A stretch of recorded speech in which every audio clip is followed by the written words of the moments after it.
everybody, Steven here, and today I actually have my Xbox Elite Series 2 controller in. So I actually unboxed it to make sure that everything was here, but we're going to go ahead and get this thing all set up. We're going to take a look at it, and then we're actually going to play Subnautica Below Zero for a second. So what I can tell you with this, it comes with the carrying case here. It comes with kind of some pamphlets, basically just showing what everything is and how to get it set up. And then it comes with, it's about roughly 9 foot, but it's a USB-C cable here so that you can actually charge this thing. So with the case, everything feels quality with this, and it weighs a lot more, just the controller itself, than this regular Xbox controller. I have an Xbox One S and then an Xbox One X. This is just the regular Xbox controller. I have the Xbox One X controller down with my laptop downstairs. I finally got to try this at a Windows store, and I was like, man, I gotta get one. And these go for typically $200. I found mine for $179 on Amazon, and then it had like a $20 off if you were a Prime member coupon, so I actually got another $20 off. And then I was only able to get this because I actually found on an old credit card that I had like $130 in points that I totally forgot about from years ago. So this thing cost me about $20, which is pretty awesome. But with this, got the carrying case here. We open this up, and there it is. Like I said, this thing feels so much heavier than this in a good way. Like, it feels quality. It's not insanely heavy to the point where it's like, whoa, but you can tell the weight difference between these two. It feels really, really good in the hands. That was the first thing I noticed at the store when I grabbed it. I was like, whoa, that feels amazing. The grip on the side here feels really, really good. And like I said, just build quality. You can tell that you're getting what you pay for here and that it is actually quality. So let's look at the controller here. So some of the interesting things with this compared to the first one, I wanted to get the first Xbox Elite controller, but it didn't have a rechargeable battery. You're gonna have to get that. And then I just saw certain things where like this portion of it was like popping off for people. So it made me a little bit weary. Saw this, wasn't sure, but having actually got to put my hands on one, it just felt phenomenal. So like I said, build quality feels amazing, but there are other things. It has the rechargeable battery built into it. And then on the back here, one of the interesting things, it still has the paddles, but here you can actually change, when we pull the triggers, how far you actually have to pull that trigger until it actually clicks. So we can go to a medium setting here, and then we can do a really, really short distance. So tweaking all of these things is going to be one of those things that, dependent upon the game, and for everybody that may be different, we're playing like a sniper game, or we're playing like a race car game, or a role-playing game, whatever it may be, you're going to tweak all these settings here. By default, these paddles will actually just tuned in to actually be the X, Y, A, B here. So you can kind of mess around with those. Those do feel interesting messing with, but you can actually reprogram these as well. Then we have our normal left and right shoulder buttons here. And then moving on to the actual thumbsticks here. Fascinating with this. So this is just like it feels just like the ones on the Xbox One X controller here. Maybe a little bit better mesh on it, but what's interesting is you can literally pop this off. So these things work with magnets, which is awesome. So as I put it here, it just literally clips right in. Very, very cool, right? And it does the same thing for the D-pad here. You can actually just pop this off, and then you can toss it back in, clicks in with the magnet. Now with the thumbsticks here, you actually get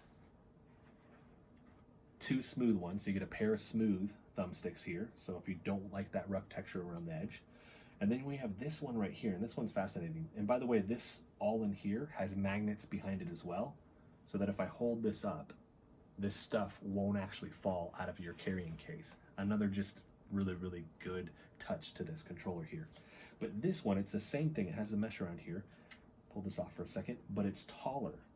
So when I put this in, that height is going to be different. Like I said, depending upon which game I'm playing. Like I usually see my mind, for whatever reason, really wants to go to sniper games, or just really any type of first-person shooter where I am sniping. So if you're playing Modern Warfare or PUBG, or you're playing maybe even just Fortnite, whatever it may be, that next level to take your gaming to that next level, all these small touches are what going to help with that. So I'll swap these back out. And then our last one here is kind of like a smooth dome shape here. That feels really, really good when I'm just kind of tweaking that as well. Same thing. Maybe that's for a fighter, I don't know, like all these things. And I do want to play Mortal Kombat with this just to test out the side bumpers here. But that next level of control is an interesting thing to me, because it was one of those things for a lot of PC players. You're just thinking about your keyboard here, and to integrate a lot of those different things into a controller is going to be fun to actually test with and toy around with. We also have the other D-pad here, the other variation, so if you didn't want that, you can actually just throw this guy on there. And then one last thing here, if we actually take out this thumbstick, you got a turn key here. And what this does is it actually changes the amount of kind of resistance that I have with pushing the thumbstick here. So you actually put the key inside and you can turn it however much you want to tweak the level of tension that you need to push to this. Very, very cool. Be toying around with that a little bit too. Like I said, depending upon the game, I'll be curious to see how that affects gameplay. Throw that guy back on there, and then we're good to go. So you do need an Xbox One adapter if you're going to play on PC. I was kind of hopeful that you wouldn't, but you actually do. I tried connecting it without. I also don't have Bluetooth on my PC, so I don't know if it would connect without it. But I have the dongle already, so it will just connect right to that. You actually have 3 different profiles that you can actually program this into, so depending upon the game, you can swap easily between those profiles. And that you'll actually press this button to get that. In between here is your battery indicator, so if it turns red, it lets you know it's about to be dead. When you're charging, it flashes, and then it'll be green when it's all charged up. The Xbox Home button feels different as well when you push it. When you push it, it's not like a full click. It doesn't sink all the way down like the other controllers. It just is a little bit of a click. And then we still have our pairing up here. This has the USB-C charging port right here. Like I mentioned, in terms of charging, it actually has the little stand inside here where I can click. It works through magnets as well. And then on the back of this, if I actually open this up, you can actually put that USB-C charging cable through here. So you could leave this in this and it'll actually charge it for you. Very, very nice touch. They just were thinking about all these small details. They're really, really cool to see. Now, like I said, this actually works off of magnets inside of this case, but I can actually peel this out, right? So that holds with a magnet. But if I peel this out, you could just put the stand somewhere on your desk, and then you can just leave it right there. So they've thought about everything with this. Really, really cool to see. And then, of course, on our bottom here, we still have our headphone jack if you're going to use a headphone, and then the headphone, that's a regular headphone jack, but also if you're going to use a headset that is really designed for the Xbox controller, we still have that right there. So a lot of cool touches with this. Let's go ahead and boot up Subnautica Below Zero, and let's give it a quick test, and I'll just kind of showcase just me playing a game for a second. And then if you guys have any questions or comments, you can always let me know in the comment section below. Maybe there's something that I'm not covering with this, but let's go ahead and click over and showcase a little bit of gameplay. All right, so we're in Subnautica Below Zero here. Just moving around for a second. Now this is just with the basic thumbsticks here. I haven't tweaked anything with this.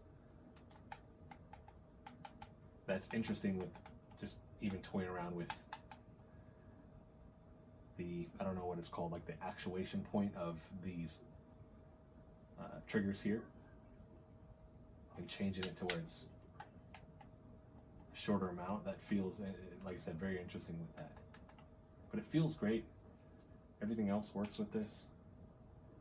What's interesting here is, like I said, these paddles in the back here and how they're corresponding. Essentially the top one on the left is A, the top one on the right is B, and then I think it goes X and then Y.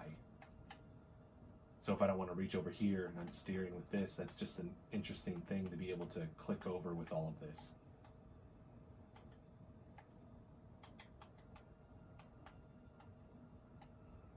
So it feels phenomenal.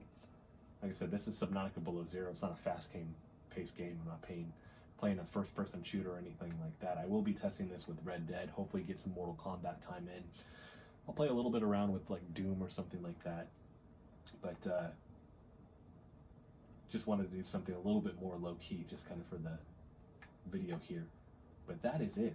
Feels phenomenal. The paddles are interesting to try and mess with, and what they actually do. But like I said, you can actually reprogram these as well. But that is it, everybody. If you like the video, hit the like button for me. Like I said, if you have any questions or comments or anything like that, let me know in the comment section below. Maybe there's something I didn't cover with this. Hopefully I answered all of your questions. For a lot of people, though, it's going to boil down to, do you have the money to pay for this? Because 180 bucks, even if it is on sale, or maybe it's 150 like I got, that's still a lot of money for this. And is it something that you feel would be worth it? It's not going to be the first thing I'm going to buy. If I have a rig and I have upgrades I need to make with that, it's definitely something that I'm going to focus on. But if I'm already going to pay 50 for this and it's 100 extra to get this, I personally think it's going to be worth it. Now, if I had to pay full retail at that 200, I might wait for that sale with this, right? But it still feels phenomenal. It's a great product, solid build. I'll be curious as I progress further with being able to play a lot longer, how my feelings maybe change with this, because I haven't put in much playtime with it. But right off the bat, right, and this is more of that unboxing video, it does feel phenomenal. So thank you guys so much for watching. If you like the video, hit the like button for me. If you want to continue to follow along with all of my content, hit the subscribe button for me. Thanks so much for watching.